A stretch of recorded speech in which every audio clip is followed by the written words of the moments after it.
Panorama group, जो सोचता है वो करता है। आपके अपने सपनों का आशियाना।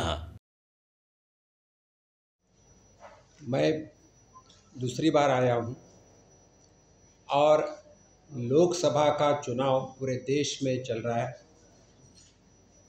6 चरण का पूरे हो आज जा रहा है, 6वां चरण चल रहा है और 7वां चरण लोकसभा का 1 तारीख को होने वाला है। तो इस पत्रकार परिषद को संबोधित करते हुए मैं आपको बताना चाहता हूँ, माननीय प्रधानमंत्री मोदी जी के नेतृत्व में 2014 से लेकर 2024 तक, यानी पिछले 10 साल में भारत देश का विकास, भारत देश का सम्मान बढ़ाने के लिए बहुत सारी चीज़ हो चुकी है। अगर हम इसी को अलग अलग इसमें डिवाइड करें तो मैं बताना चाहता हूँ, असंभव चीज़ जो थी, जिसके बारे में हमें सालों से इंतज़ार था, वो चीज़ हम सफल कर सके।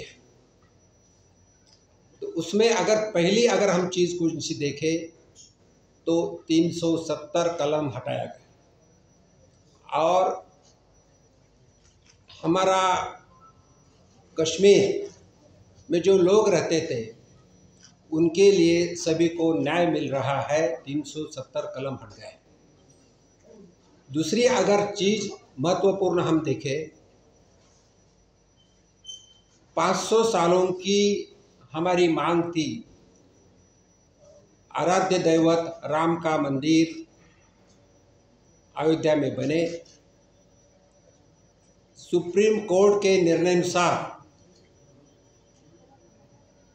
इस मंदिर का भूमि पूजन हुआ और 22 जनवरी को प्राण प्रतिष्ठा भी हो गई। तीसरी महत्वपूर्ण चीज़, अगर इस डिसीजन जो हो चुके हैं, नारी शक्ति वंदन बिल, जो हमारे देश में महिलाओं का सम्मान बढ़ना चाहिए, महिलाओं को पार्लियामेंट में और लेजिस्लेटिव असेंबली में रिजर्वेशन आना चाहिए, होना चाहिए। ये बिल बार बार पार्लियामेंट में आया लेकिन वो मंजूर नहीं हुआ था, लेकिन प्रधानमंत्री जी के नेतृत्व में वो बिल भी मंजूर हो गया। चौथी जो चीज़ थी, ट्रिपल तलाक। हमारे भारत देश में सभी रहने वाले को न्याय मिलना चाहिए। मुस्लिम समाज की महिलाओं के ऊपर जो अन्याय होता था ट्रिपल तलाक के माध्यम से, वो ट्रिपल तलाक भी पार्लियामेंट में मंजूर हो गया। ऐसी बड़े असंभव चीज़ को संभव कर दिया। दूसरा चीज़, भारतीय जनता पार्टी का एक प्रिंसिपल है और ये प्रिंसिपल है अंत्योदय, यानी गरीब से गरीब आदमी को मदद कैसा मिले, गरीब का पूरा जिंदगी में प्रकाश कैसा हो जाए, गरीब के बच्चों को एजुकेशन कैसा मिले, उसी को हेल्थ यानी आरोग्य में सुविधा कैसा मिले। तो ये सब चीज़ करते हुए माननीय प्रधानमंत्री जी के पीरियड में 10 साल में बहुत सारे निर्णय ले दिए। मैं आपको फिगर के साथ बताना चाहता हूँ। जैसी भारत देश को स्वतंत्र होकर 77 साल हो गए, लेकिन 2014 में अगर हम देखें तो बहुत सारे लोगों को बैंक में अकाउंट भी नहीं थे। अगर कोई सर्वसाधारण व्यक्ति बैंक में गया अकाउंट ओपन करना है तो उसको रिकमेंडेशन लेना पड़ता था, कुछ पैसा भी डिपॉजिट करना पड़ता था। लेकिन जनधन योजना के माध्यम से माननीय प्रधानमंत्री जी के नेतृत्व में फाइनेंस मिनिस्ट्री के अध्यक्ष से बैंक मोहल्ले में गए, बैंक ग्रामीण क्षेत्र में गए, बैंक के मैनेजर गए और हर एक का अकाउंट 18 साल से जिसका उम्र ज़्यादा है उसी का अकाउंट खोला। और मैं ये क्षेत्र में काम करता हूँ, फाइनेंस मिनिस्ट्री देखता हूँ। मैं आपके सामने बताना चाहता हूँ 54 करोड़ लोगों के जनधन अकाउंट आज बैंक में खुले। ये जीरो बैलेंस अकाउंट है, उसमें पाँच रुपये भी देने की ज़रूरत नहीं है। लेकिन इस अकाउंट में भी अगर हम देखें तो 2.5 लाख करोड़ से भी ज़्यादा राशि इस अकाउंट में है। यानी लोगों में जो पैसे घर में रखते थे अभी वो रख रहे हैं। उतना ही नहीं तो मैं बिहार का बताना चाहता हूँ। 54 करोड़ में से बिहार के 5 करोड़ 92 लाख लोगों के जनधन के माध्यम से अकाउंट बैंक में खुल चुके हैं। और अगर राशि का मैं जैसा पूरे देश की बात किया, बिहार के लोगों की अगर राशि भी हम देखें तो 22,016 करोड़ राशि बैंक में जमा है जो जनधन अकाउंट में है।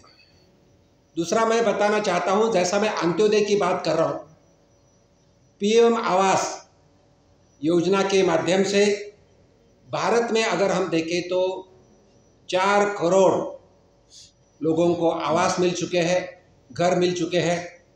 और अगर हम बिहार में देखें तो टोटल 42 लाख एप्लीकेशन आए थे, उसमें से 40 लाख लोगों को घर मिल चुके हैं। तीसरी चीज़ मैं बताना चाहता हूँ, प्रधानमंत्री उज्ज्वला योजना के माध्यम से 11 करोड़ लोगों को 100 रुपीज़ में गैस का कनेक्शन मिला है। और बिहार में ऐसे 85 फैमिलीज़ है, 85 लाख फैमिलीज है जिनको उज्ज्वला के माध्यम से गैस कनेक्शन मिल चुका है। टोटल मैं बताना चाहता हूं, माननीय प्रधानमंत्री जी के नेतृत्व में फाइनेंस मिनिस्ट्री के माध्यम से मुद्रा योजना स्कीम चालू किया है। ये मुद्रा योजना स्कीम बहुत ही महत्वपूर्ण है। जिसको अगर हम पहले अगर देखें तो किसी को बैंक कुछ व्यवसाय चालू करना है, बिजनेस चालू करना है, उद्योग चालू करना है तो बैंक में गए तो कोलैटरल कुछ ना कुछ देना पड़ता था। लेकिन मुद्रा योजना के माध्यम से अभी तक 43 करोड़ अकाउंट सैंक्शन लोन हो चुके हैं, जिसमें से बिहार में 2 करोड़ 53 लाख का अकाउंट, यानी बिहार के 2 करोड़ 53 लाख अकाउंट में से लोगों को लोन मंजूर चुका है, जिसमें कोलैटरल कुछ भी नहीं देना पड़ा है। इनके साथ गरीब कल्याण योजना जो है जिसमें फ्री अनाज मिलता है, फ्री अनाज के माध्यम से मैं बताना चाहता हूँ पूरे देश में अगर हम देखें तो 80 करोड़ लोगों को इसका बेनिफिट मिलता है। और बिहार में 8 करोड़ 70 लाख लोगों को इनका बेनिफिट मिलता है। ये सब करते समय मैं जैसा बोला, अंत्योदय यानी गरीब से गरीब आदमी को मदद मिलना चाहिए। बहुत सारे स्कीम्स है, मुझे पता है कि आप सभी को इतना टाइम आपको भी नहीं है। जैसे प्रधानमंत्री स्वनिधि योजना है जो हमारे कॉलोनी में सब्जी लेकर आता है, हमारे कॉलोनी में फ्रूट की गाड़ी लेकर आता है। जो रास्ते पे बैठने वाले कोई हमारे व्यवसायिक छोटे बंधु हो, उनको अगर व्यवसाय करना है तो साहूकार के पास जाके पैसे लेते हैं, 10% से पैसे लेते थे। लेकिन मुद्रा के वक्त यानी कोविड के वक्त एक स्वनिधि स्कीम जो गरीब से गरीब आदमी को चालू किया, इनके लिए चालू किया प्रधानमंत्री स्वनिधि। और इस प्रधानमंत्री स्वनिधि योजना के माध्यम से 10,000, 20,000, 50,000 राशि एप्लीकेशन देने के बाद बैंक में 7 दिन से मिलती है। और अभी तक अगर हम फिगर इसमें देखें तो इन सभी चीज़ों के कारण नीति आयोग के माध्यम से सर्वेक्षण हो चुका है और सर्वेक्षण के हिसाब से 25 करोड़ लोग पॉवर्टी लाइन से ऊपर आ चुके हैं। और स्कीम जो भारतीय जनता पार्टी का अभी संकल्प जो डिक्लेयर किया है, उसके माध्यम से ये स्कीम को 10 लाख से अभी 20 लाख रुपए देने का भी वादा किया है। अल्टीमेटली हमें माननीय प्रधानमंत्री जी ने जो बताया है, जो संकल्प किया है, हमें भारत देश को एक विकसित राष्ट्र बनाना है। और ये विकसित राष्ट्र बनाने के लिए हम सभी को मिलके जो हर क्षेत्र में काम करना है, जिसमें नारी शक्ति हो, हमारे किसान भाई हो, हमारे युवा शक्ति हो, और कोई धर्म का हो, सभी को मदद करके भारत देश का विकास कैसा हो, इसीलिए काम करना है। और बहुत सारे चीज़ मैं बताना सकता हूँ, लेकिन अभी समझो इंफ्रास्ट्रक्चर में क्या काम हो चुके हैं, जिससे नेशनल हाईवे हो, रेलवे हो, एयरपोर्ट हो, एजुकेशन क्षेत्र हो, उद्योग क्षेत्र हो, तो हर एक क्षेत्र में माननीय प्रधानमंत्री जी के नेतृत्व में काम हो रहा है। तो अभी एक चुनाव का माहौल है। भारत देश का तस्वीर और तकदीर पिछले 10 साल में प्रधानमंत्री जी के नेतृत्व में बदल जा रहा है। भारत देश एक विकसित राष्ट्र बन जा रहा है। भारत देश का सम्मान अंतर्राष्ट्रीय लेवल पे बढ़ रहा है। और इसीलिए मैं आपके माध्यम से बताना चाहता हूँ कि एनडीए का जो संकल्प है, अब की बार 400 पार, तो आपके माध्यम से और दूसरा एक मैं रिक्वेस्ट करना चाहता हूँ कि वोटिंग भी ज़्यादा से ज़्यादा होना चाहिए, क्योंकि भारत रत्न डॉक्टर बाबा साहेब अम्बेडकर ने जो हमारी घटना, राज्य घटना से हमारी घटना जो लिखी है, तो वो घटना के माध्यम से हर एक को अधिकार दिया है और हर एक ने वोटिंग भी करना चाहिए। आपके माध्यम से मैं अपील करता हूँ। आपके प्रश्न है तो एक करके बिहार में जो एनडीए सरकार मंत्री हैं शरण कुमार, वो कुछ दिन पहले जब गठबंधन की सरकार थी तो आवाज उठाए थे कि जो पीएम आवास योजना है वो लाभ नहीं मिल पा रहा है, हम लोग एक ऐसे योजना लाएंगे और तो हम लोग बिहार वासी को देंगे। इस पर आप आवाज कई सबको सालों से बंद है, नहीं मिल पा रहा है योजना तो चालू है, बंद होने का सवाल आता नहीं। कौन बोला बंद है? और वो अभी तो हमारे साथ में है, सरकार में है, और ये योजना पूरी तरह से जो आरजेडी के नेता भी कह रहे हैं कि अब तो आवाज उठानी चाहिए उन्हें, और क्यों नहीं उठा रहे हैं? वो आरोप है इधर का। ऐसा है, जो एक डाटा है कि गरीबों के लिए जब तक ये सरकार नहीं थी, एनडीए की सरकार के पहले मात्र 32 लाख मकान बने थे, और आज एनडीए की सरकार में गरीबों के लिए लगभग 55 लाख मकान बनाए गए हैं। इसलिए उनका यह दावा, ऐसे भी जो विपक्ष यहाँ पर है वह तो अनाप शनाप बात बोलते रहता है, कोई उसके बात में तो कोई रिलेवेंसी नहीं है, कोई पक्का बात तो कहना है नहीं उनको। और साथ ही साथ माननीय प्रधानमंत्री आवास योजना के तहत अगले 5 साल में 2 करोड़ घर बनाए जाएंगे, और इसके पहले 3 करोड़ घर गरीबों के लिए बनाए जा चुके हैं अखिल भारतीय स्तर पर। तो हमारे पास हमने काम किया है, तो उस काम को, और माननीय भी मंत्री जी ने, वित्त मंत्री हैं, और इन्होंने जिस प्रकार से अपनी सारी बातों को सरकार की का जो फिनेंशियल मैनेजमेंट है उस पर इतना प्रकाश इन्होंने डाला, और ख़ासकर with special reference to Bihar, हमें नहीं लगता है कि आज तक कोई क्लैरिटी, विभाग है तो क्लैरिटी रहेगी, इतना क्लैरिटी आज तक हुई होगी। इसलिए विपक्ष जो बातें बोलता है, अभी विपक्ष की स्थिति है, बनाए थे इंडी गठबंधन, आज छिन भिन हो गया, तो खिसियानी बिल्ली खम्बा नोचे, यही हालत उनकी है। प्री मुद्रा लोन जब आई थी एक बार, तो इसमें जब आए शुरुआत में बहुत लोगों को लाभ मिला, लेकिन अब जो है बैंक वाले सुनते नहीं है, क्योंकि उसके हम भी ले चुके हैं, क्योंकि कोई ऐसा नंबर है आईसी वगैरह जो उसके कंप्लेन किया जाए तो जल्दी उसका काम।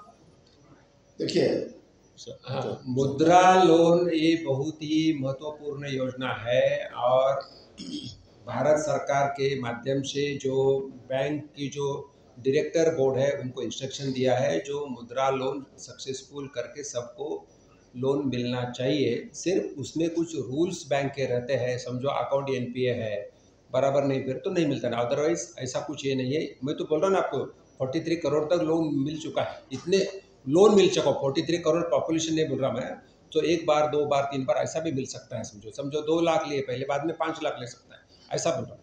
तो मिलते रहे। सर हमारे प्रधानमंत्री के 2 करोड़ रोजगार का क्या सर, ये नॉर्थ में आप अच्छी स्थिति में है, इस बार बीजेपी साउथ में किस तरह परफॉर्म करेगी, क्या उम्मीद तो कर रहे हैं और किस तरह का परफॉर्मेंस साउथ से देंगे? हर एक स्टेट में बीजेपी का काम बड़ा है, चाहे वो तमिलनाडु हो, आंध्र प्रदेश हो या केरला हो। हमें पूरा भरोसा है बीजेपी का वोट परसेंटेज बड़ा है और बीजेपी का लोकसभा सीट में भी बीजेपी को जगह मिलेगी, हमें पूरा भरोसा है। साउथ में किस स्टेट में आप ज्यादा मजबूत हैं? साउथ में तेलंगाना हो, आंध्र प्रदेश हो, तेलंगाना, आंध्र प्रदेश, कर्नाटका है, ये तीनों स्टेट में तो अच्छी परिस्थिति है और तमिलनाडु और केरला में भी हमें जगह मिल सकती है। आपका 2 करोड़ का जो बोल रहे हैं, तो मैं तो बता रहा हूँ 2 करोड़ से भी ज़्यादा रोजगार मिल चुके हैं। अभी ये 43 करोड़ जो मैं आपने बताया मुद्रा लोन लिया है तो बार बार लिया है, समझो वो ले लो, तो उनके माध्यम से तो रोजगार बढ़ा है। क्या डेटा है कितना करोड़ लोगों को रोजगार मिला है?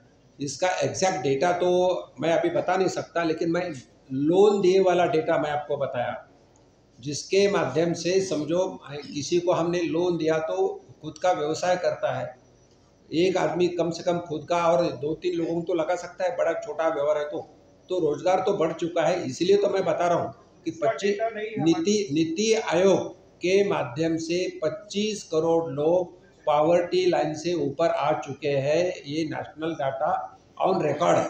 रोजगार का डेटा हमारी सरकार के पास। मंत्री जी, पलायन के लिए क्या आप लोग करने वाले हैं अगले 5 साल में? जो बिहार है आर्थिक रूप से काफी कमजोर है, किसके लिए? पलायन के लिए, जो बच्चे पलायन करके दूसरे जगह पढ़ने जाते हैं या रोजगार के लिए दूर जाते हैं।